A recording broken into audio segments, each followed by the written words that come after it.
Today, as we bring our series on this dissonance between the church and the world, this dissonance we feel as we sing the melody of God, the melody He has given us and is teaching us, this dissonance we feel as the world sings its anthem, its theme, we're going to come to the issue of vocation.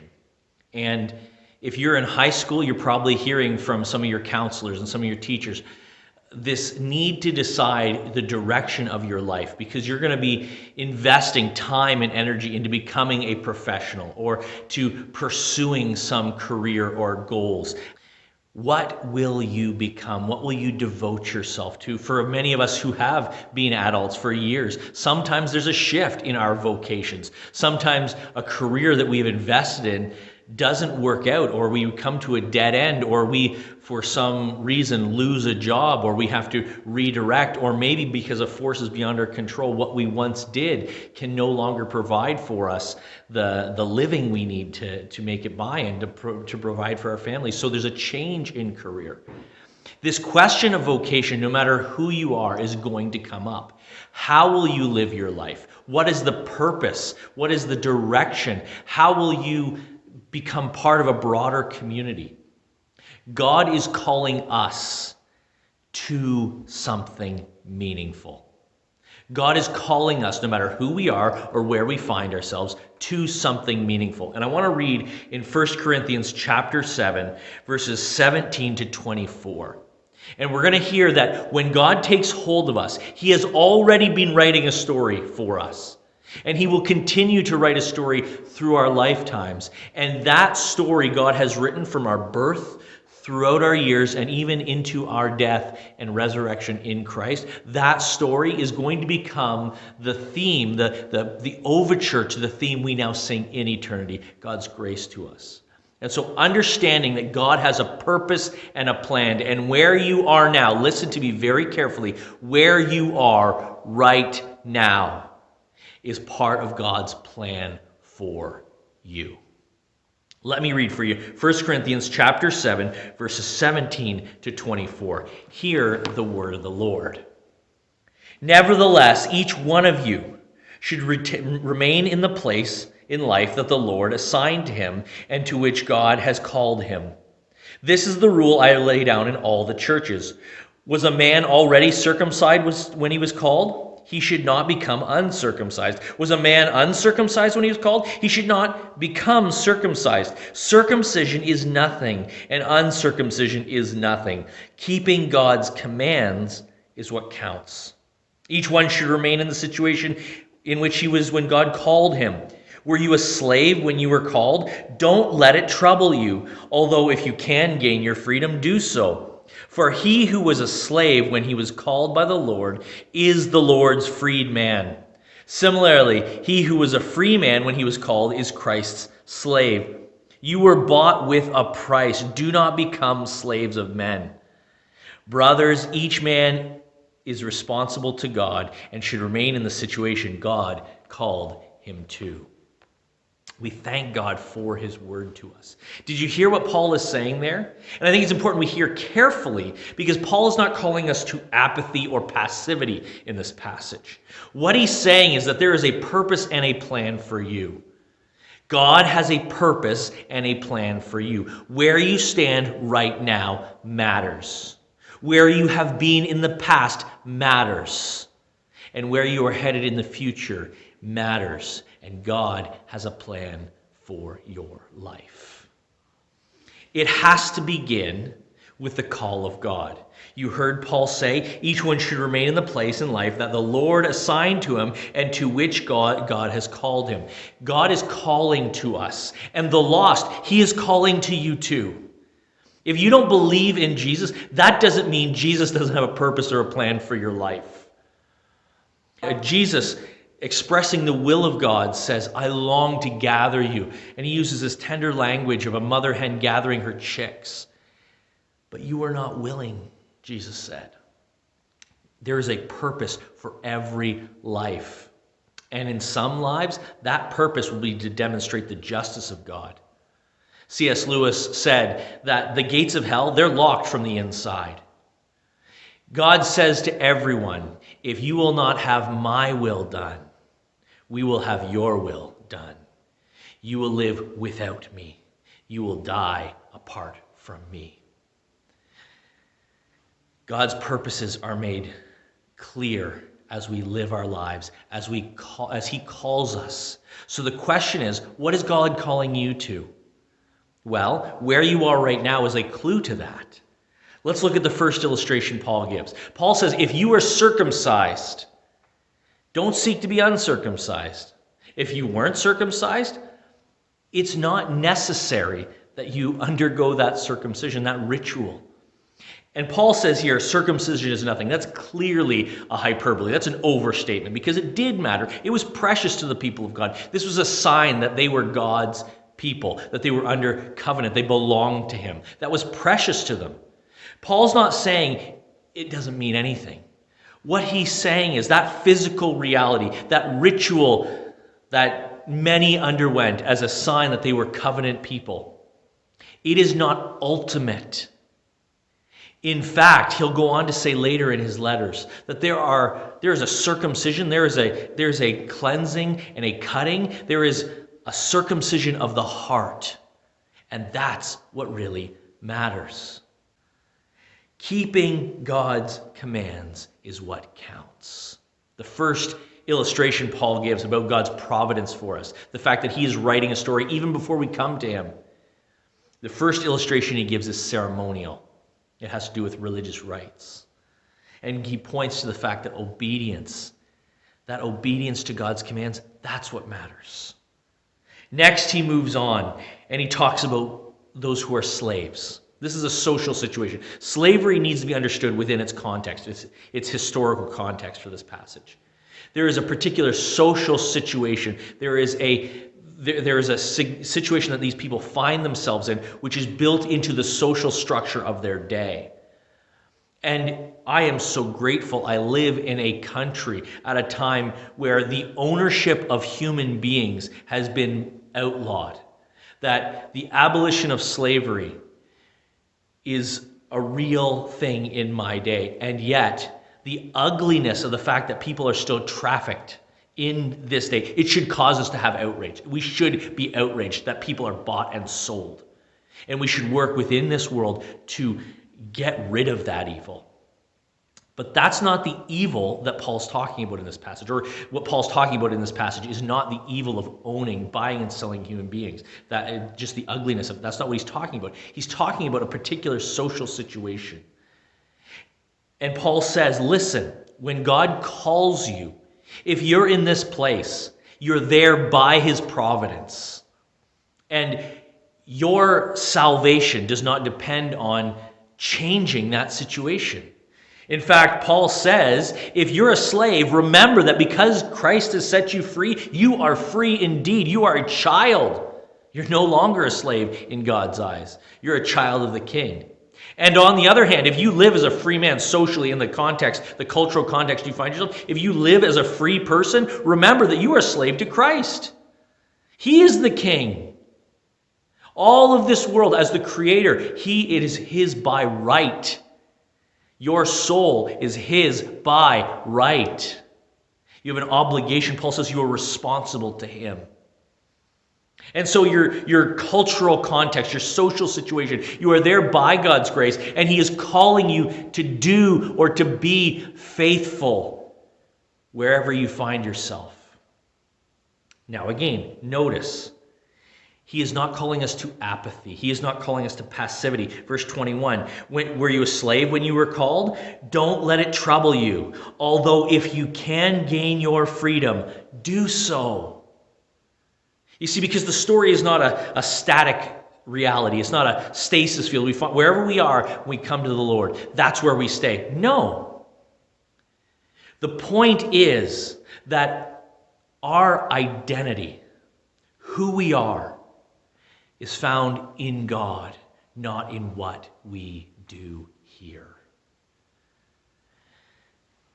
When it comes to vocation, we need to understand that our identity begins with Jesus, the Son of God who became a human being to purchase us. That is the price that was paid for you. and your identity is now wrapped up in him. We are children of the King. Don't let what you do define you. Do what you do well, because you have been defined by God, the one who made you. And so Paul finishes the passage by saying, you were bought at a price. Do not become slaves of men. Brothers, each man is as responsible to God should remain in the situation God called him to. Again, Paul's not saying if you're stuck, you just got to stay stuck because that's what God has obviously ordained for you. No. But recognize, brother, sister, your story is being written by God. You are here for a purpose. It should encourage us to know that our bad days don't take God by surprise. It should comfort us to know that the worst of our days, he saw in advance and he has a purpose and a plan for them. So live well even on your worst days. One of the things I love about the book of Job is what Job doesn't know. We are invited in to understand what's going on behind the scenes. We know in the book of Job that all his hardship and all his trouble, it is coming as a test of Job's faithfulness. But he doesn't get that information. He doesn't get that insight. All he sees is the shipwreck his life becomes. And yet he remains faithful. He longs for an answer, but he does not get one. Instead, what he gets is a vision of God, the God who speaks and creation is brought about. Creation is brought into being by his word. Instead, he is given a vision of God who can command the wind and the waves. The mountains belong to him. The beasts of the earth are his to command. Job doesn't get an answer. Why? Why are these happening? What Job gets is a vision of a God who is able to redeem. Job gets a vision of a God who writes our stories and always, always brings us to the end of the story singing his praises. Remember, at the end, as we learn in Philippians chapter 2, every knee will bow and every tongue confess that Jesus Christ is Lord. So I want to ask you, can I give you a few instructions or a few suggestions?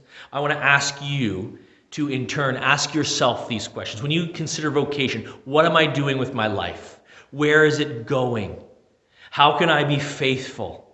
Can I suggest to you that asking these questions will help us clarify our vocation? First, what is in my hands? As we listen to what Paul has said here about remaining in the place that God has put us, ask first, what is in my hands? What gifts or skills do you have? What gifts or skills do you have? Jesus tells a story about servants who were given talents, and they were used to apply those for the good of the kingdom, to the enrichment of their master. What gifts and skills do you have? First question to ask when you're thinking about vocation is, what is in my hands? And that will help us move forward.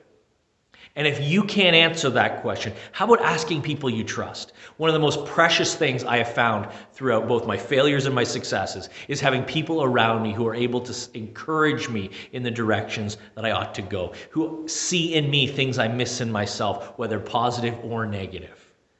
The first question is, what is in my hands? The second question is, where do I stand? What opportunities do you have? In what situation do you live? No matter where you head, your journey begins where you are right now. So what opportunities are around you? Given your skills, what opportunities are there for you to put them to practice, to put them to use, instead of just burying them and letting them rot and waste away? What situations do you see around you? What are the dynamics of your life? As we consider the vocation question, where do you stand? What opportunities, what situations do you find yourselves in? Question 3, what is in my heart? And this one is important, but it is challenging. What is in my heart? What are my desires and my aspirations? Those matter. They do. What goes on in our hearts is a gift from God, but be careful. Our hearts are also, they're not always trustworthy, right? Sometimes we long for things we cannot have and should not have. So, after we've asked what is in my hands, and we look at our gifts and our skills, and after we ask where do I stand, looking for opportunities and understanding our situations, a great question, an important and essential question is, what is in my heart? And ask God to help you understand your desires and your aspirations. Understand which of those are good and which ones are misplaced. What is in my heart is a question we need to ask when we consider our story written by God's grace. And finally, for the fourth question, what is going on in the world around me? There is a bigger picture. Your story is part of a bigger story that God is writing. Remember that your story is part of that bigger story, and ask God how you fit. Ask God how He is calling you to sing His praises, to give witness to His grace. How do your skills, what's in your hands, impact the world around you? How can they? How do your opportunities and situations mesh with the opportunities and situations that others are experiencing? How do we partner with others in those skills and gifts that we've been given? How do the desires of our hearts fit with the world in which we live? How do we see those passions becoming an opportunity to change our society, our culture? How do we see these desires in our hearts as an opportunity to invest in other people? After we've asked what's in our hands, after we've asked where we stand, after we've asked what's in our hearts and asked God to clarify that, shine His light into that, we can ask what is going on in the world around us. And we begin to see what it means to be called to something by God's grace. And we'll begin to understand what it means to be faithful in that calling. When we've asked the questions, it's time to get on our knees and pray. And I want to leave this with you here. Consider wherever you are, whatever your situation, can we become faithful in those places? As a retiree, as someone who's worked years at a vocation and is ending the final days of their career and looking forward perhaps maybe to retirement. As someone whose situation has been shifted and altered by forces beyond their control. What does faithfulness look like when you're not in control? As someone who's been working years and years in what they feel like is a dead-end job, is it time to leave?